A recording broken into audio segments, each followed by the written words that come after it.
హన్మకొండ రాజకీయాలు మరోసారి హాట్గా మారాయి.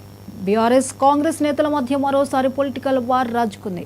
భద్రకాళి చెరువు పూడికతీత పనులపై నెలకొన్న రాజకీయ రగడ చర్చనీయాంశంగా మారింది.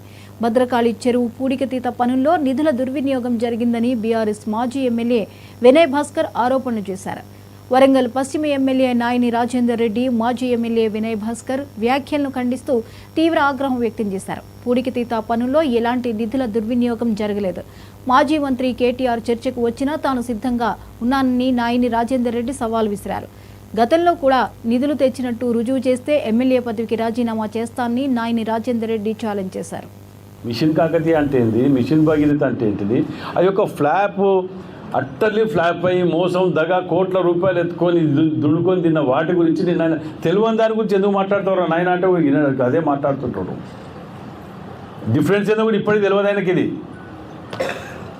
మిషన్ భగీరథ, మిషన్ కాకతీయ వాటిని ఒకటి సంబంధించిందో పైప్ లైన్లో పట్టణానికి ఉన్న పడుకోవడం చెరువులకు సంబంధించిందండి.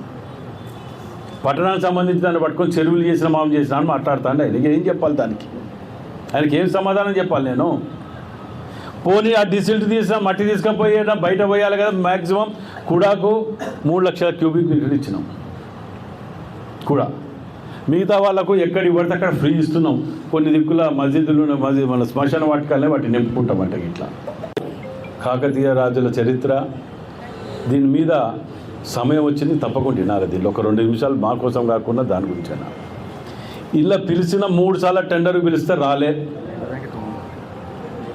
మరి టెండర్లకు రానప్పుడు మేమేం చేయాలి? దాన్ని వర్షాకాలం 4 రోజుల ముందే వచ్చింది. అది కూడా నేను వికారాబాద్ జిల్లా యాలాల్ మండలం పగిడిపల్లికి చెందిన లారీ డ్రైవర్